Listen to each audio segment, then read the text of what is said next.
Hi, everyone. Sorry for the delay. We had some technical issues, but we're here now with Lomayumtewa Ishii.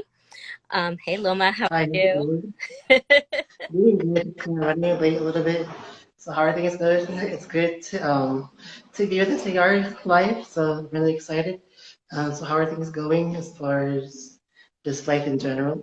Yeah, things are going good. Strange times we're in. So, just as a quick introduction to everyone that's joining in, my name is Alicia Poon. I'm the director of the Indian Arts Research Center at SAR. So, you've got a little bit of a change in host this week. And I'm here with our 2016 Rollin and Mary Ella King Native Artist Fellow, Lomayumtewa Ishii. So hello to everyone that's joining us. I see some former artist fellows here, and I'm so glad you're able to get on. Hello. I think I see you there, Michaela. Hello. So Loma, you've got some big news Yeah. for us, huh? Yes, I do. Yes, got some really exciting news. I have a book cover deal with two NA professors. They are Maren O. Nelson and Karen Shutter. The first book came in 2018. It's called Social Crime and Justice in Indian Country. Mm-hmm. And the second book I'm really proud of. It just came out this year, 2020. That one is called um, um, Indigenous Justice. Mm-hmm. So it's a really good book. So it came out in March. So I'm really happy about that. Mm-hmm. And also, I'm going to be having an exhibition Mm-hmm. in August 7th Mm-hmm. through the 31st. Mm-hmm. And the exhibition is called Sinam. It means in Hopi language, it means the people. Yeah. And so some of my work is kind of based on my traditions and also just some of the encouragements I had over the years Mm-hmm. of learning my heritage and being able to express it in different areas, just visual. So So that's fantastic. So again, this mhm. exhibit is August 7th through the 31st, and this is at the Heartbox Gallery, right? Yes. Yeah, and I think I just saw him just joined. Hello. And Heartbox is located where? It's in downtown Flagstaff. Uh-huh. Yeah, Mhm. fantastic. And so everyone, if you get a chance, go over to Heartbox Gallery. You can check online for their hours and when they're available. Um, I wanted to ask, so you're going to have several works on display at Heartbox, right? Yes. Yes. For the exhibit, there's going to be 10 pieces total. Mm-hmm. They range from canvas size to acrylics works in canvas and also in frames. Mm-hmm. And the exhibition is really it focuses just on the purity like of just like of Hopi and just like some of the lessons I have learned and continue to learn through dry farming because I use a lot of corn inside my paintings and I use that as kind of as an inspirational tool as far as like learning like what the meaning is, what the origin Mm-hmm. it is of just learning to able to maintain and also and been able to learn about the traditions why we do it. Mm-hmm. So I kind of put those inspirations in each painting. Yeah. So we're gonna just talk a little bit three paintings. The first one is a Hitamano. So I'll try this one. Hold on, hold on.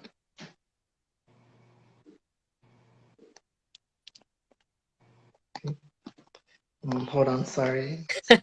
No worries. Okay.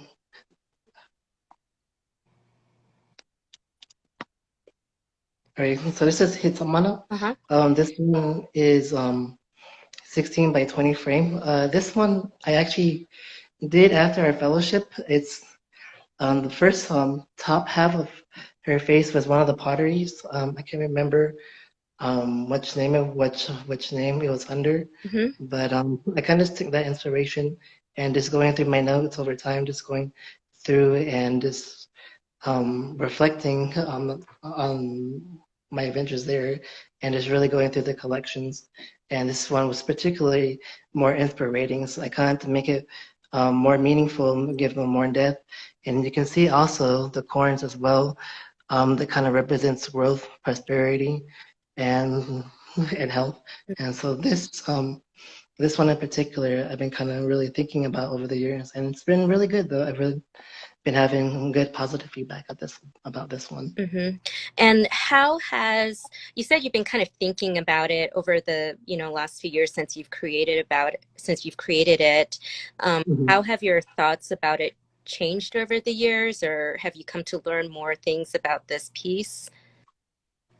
I kind of learned more about it as far as being inspired and also being able to grasp, seeing the image fully from being in the collections to visualizing it on paper on paper to create it. Mm-hmm. And I still kind of believe those thoughts today because it was really inspirational for me Mm-hmm. to be there and to feel excited because these type of pottery designs were inspired. So I really feel that I feel that it had a true deep meaning for it. Mm-hmm.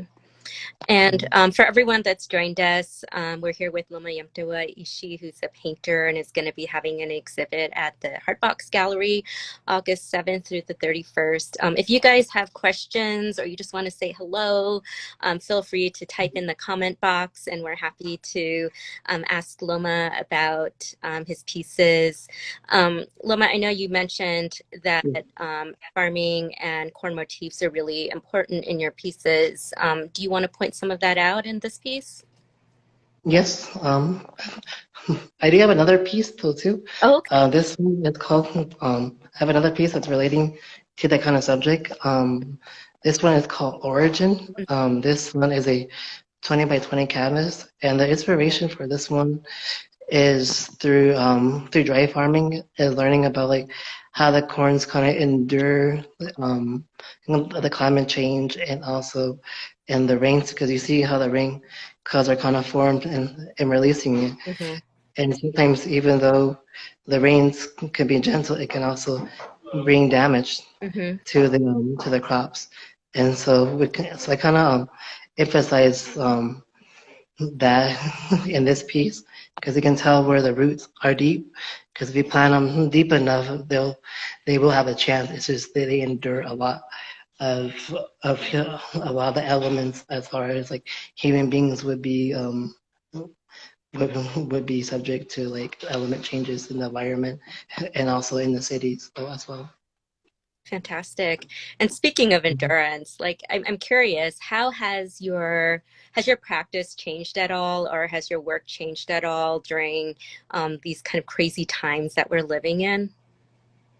It has Mhm. it has really changed as far as like on the economic change, being having more time to spend in my studio to really produce and just really think about which pieces I'm creating and the symbolism that I'm presenting in each piece. Mhm. So I really kind of emphasizes my teachings from growing up and being initiated into Hopi society. Mhm. Those kind of inspirations really have true deep meanings inside my paintings, in which you can really see in this particular painting. It does have a lot of symbolism relating to the clouds, Mhm. the moisture, the life, and also the corn as well, and emphasize growth, spirituality, and also endurance. Mhm.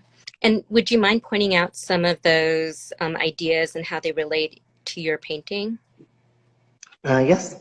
Um, Usually when I first started dry farming, probably like in 2018. So it took me a couple of years to really figure it out, to figure how to dry farm, how the plants relate to life in general, as far as from a Hopi perspective, and learning more about the emphasis, how it relates to life, that it goes through a cycle just as human beings, and that each plant draws its own energy from the person who plants the corn, and it takes a lot to do so.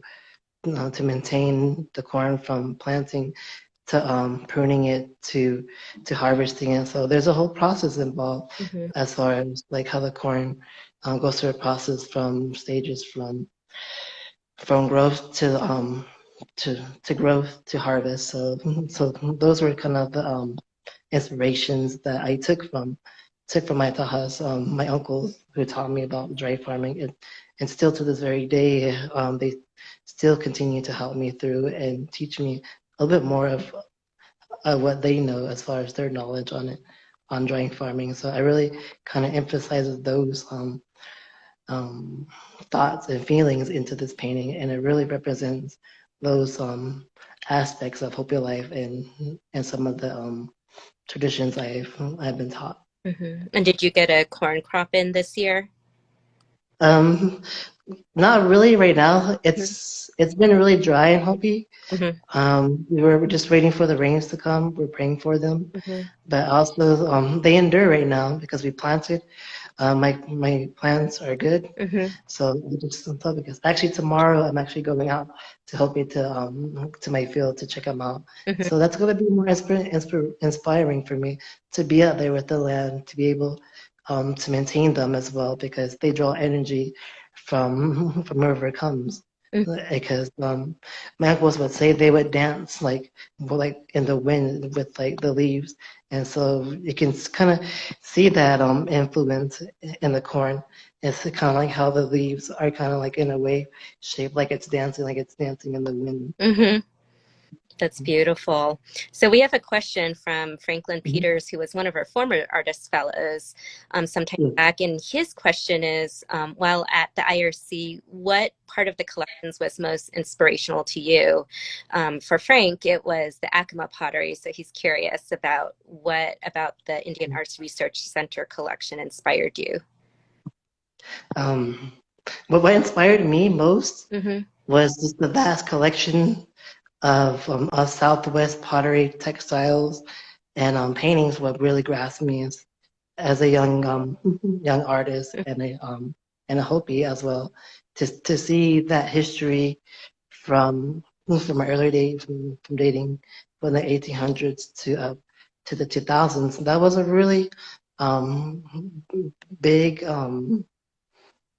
big learning experience to see and that our heritage goes back, but it's still this kind of consistent in the ways of how it's been produced on pottery, like the original styles from Nampeyo to these young potters today. So they kind of draw that influence from it. And from my perspective, like that was kind of my other inspiration was her pottery, seeing her designs, seeing how she took pride in her pottery, Mm-hmm. and over time seeing it in the collections was really inspiring Mm-hmm. to feel that type of energy because it shows that it was made special like from there was a process how she made it from clay to firing it to painting her designs on her pottery. And so that's what kind of really struck me there. It's kind of like really gave me inspiration from the collection. That's incredible. Thank you for sharing that. I have another quick question. I don't know if you addressed this already, but what media are you using for this painting? Is it Um, acrylics or?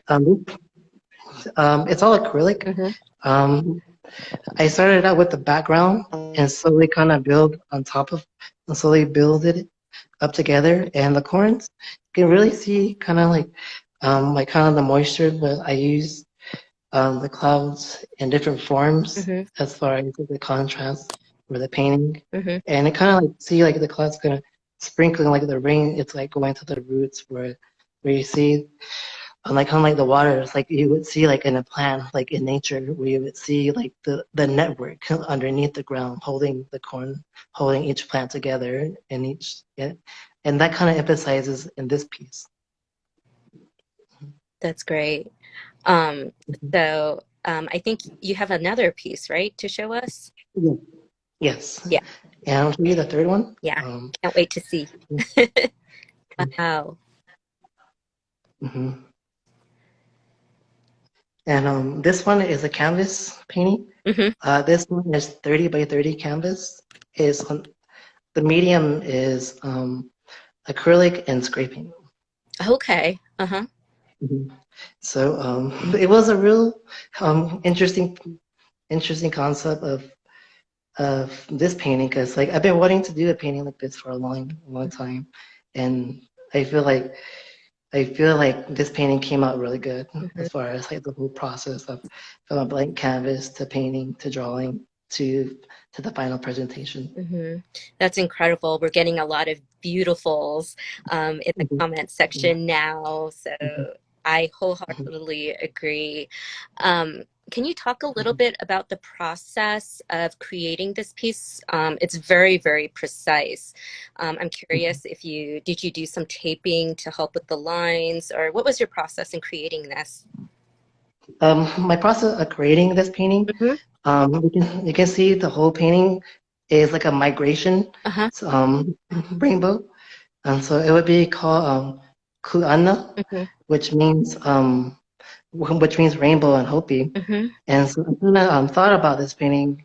It took me a while to really figure out how to measure it and how to go about the spray paint because spray painting was for me was the first kind of different technique of using, Hmm. and you can really kind of take a look at the rainbow and like how the paint and how the spray paint and where the tape meet. Hmm. So you can really kind of see this technique in the painting up close. Hmm. So you can kind of see like the tape lines as well, but it's mostly really clean lines. Hmm. And so that's what kind of I took the most care of each process of learning how to spray paint on canvas instead of like on regular hard surfaces like as cement or cement walls. So it was a really different type of challenge of working with spray paint because I never really used spray paint before in my painting. So this one kind of created a challenge as far as like to get the paint continuous evening and the straightness of the lines. So that's what I kind of really emphasize in this painting. And also you see kind of like the clouds are different. They're kind of in the same style Hmm. and they're all different type of colors because you can see with like in a rainbow, Hmm. there are different colors in the skies if it was raining, Hmm. like I look outside or somewhere. And so that was kind of the inspiration for this kind of piece. Hmm. And it is really precise as far as like the layout and the measurements. Hmm. So that was a really kind of different kind of technique I used as well as far as like having them all evenly placed. Because if you can tell from how it's really precise in each Yeah. individual cloud is each is unique but different, but it presented a challenge in its own in painting each individual color and making the whole piece come alive. That's absolutely gorgeous. Frank says it's precise and absolutely astonishing. So we have another question also from Franklin Peters, and he's wondering if you've seen your work evolve after your artist fellowship, and if you could speak about that a little more.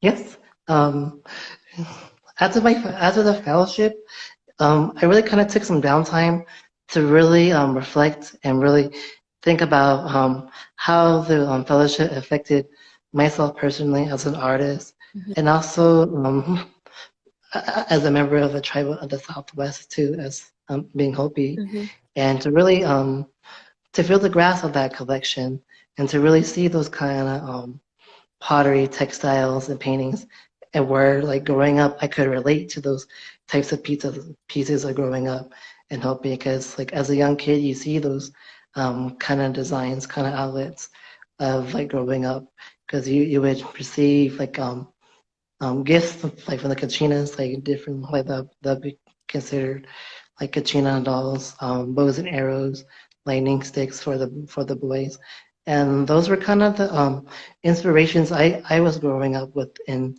seeing some of the colors of each individual little gift that you receive as a child, and really reflecting on those type of colors and this piece kind of taking those inspirations into this piece, and really kind of looking back on the collections as well as seeing kind of real good consistency of heritage and also the outline of different gifts and then individual colors of each katrina and each gifts and everything else. Thank you. And I'm curious, I know you mentioned that spray paint, this painting kind of represented your first forays into using spray paint. You have 7 other pieces in your exhibition in addition to the 3 right now. Do you, are you using spray paint and exploring the medium of spray paint in some of your other pieces as well? Yes. Yes, like I'm currently working on another piece. The piece is a canvas. It's 20 by 20. So I'm kind of experimenting more as far as like the fine lines and like different color schemes, like as far as the design outlet is like how the colors are and the straightness of the lines. And that presents a real different technique because like I've been exploring more of it, of learning how to take better in spraying the paint on the canvas, like a little bit of how much to spray and less to spray. That presented mostly a challenge with this one because you can see some mistakes on it, but also it shows that it's original work, that it was a real challenge, but also consistency and freshness of the lines. Okay. Well, I don't know if there are any other questions here. If you have them, please feel free to ask them. But I know I want to be very mindful of your time. So again, I want to remind everyone that Loma's exhibition is at the Heartbox Gallery in downtown Flagstaff. It opens on August 7th and is viewable through August 31st. Loma is going to have 10 works available. Is this work for sale, Loma? Yes, it is. So all 10 works are going to be for sale at the Heartbox Gallery, right? Yes, and also though, too, we're gonna also have greeting cards available too. The greeting cards are based on original works that I've done in the past, and so it kind of makes it more ideal as well that you get a little like each piece of card has original artwork, and it comes in a 4-pack, so you get 4 individual pieces of art each. So it makes a really good deal. It makes a really good gift for anybody, even if you're like for like little like thank you gifts. Yeah, and I can attest to how amazing Loma's cards are. I've had a set in the past. I've used them all up now, but they were fantastic. And so, if you're interested in purchasing a set, where can they go to purchase gift cards? They can go to the gallery, right? Yes. We have 2 different sets, so we're gonna probably get that set up within August. So you can look on the website. Those will be available. Fantastic, fantastic. And if people want to follow your work or to contact you about purchasing another work, where can they find you? Usually I work through with Instagram. My Instagram name is Ishii Art Production, and you can directly message me between there. I would it doesn't take me much time to reply back, so I can give you a price for each piece and talk more in depth about each individual piece in a more personal level, a more personal space as well too. Fantastic. Well, thank you so much for joining us, Loma. It's been such a fantastic time just touching base and hearing about what you've been doing over the last several months and what you've been doing since the fellowship. I just wanted to announce to everyone that we'll be taking a 1-week break from our SAR Artists Live and then restarting again on Monday, August 3rd. We're pleased to be partnering with Native American Art Magazine, who I just saw sign on hello, to present 2 full months of Indian market artists. We're going to be on every single week, and we're going to be restarting on Monday, August 3rd at 6 p.m. Mountain Time with Metalsmith Nanabet Beck. So it's going to be fantastic. And again, don't forget to check out the Heartbox Gallery. I'm sure Loma's works will probably be online as well once the exhibit starts on August 7th. So anything else you want to share?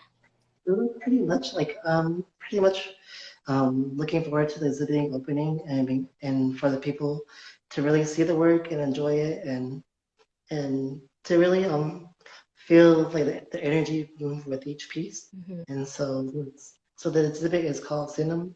It means it means hope. It means people and hoping. And so the exhibit is for the people to see and enjoy. So that is the main focus of this exhibit. All right. Well, thank you so much. And thank you, everyone who joined us. We'll see you in a couple weeks. All right. All right. Thank you. Good night. Thanks. Yeah, thank you. Good night. All right. Bye. Bye bye.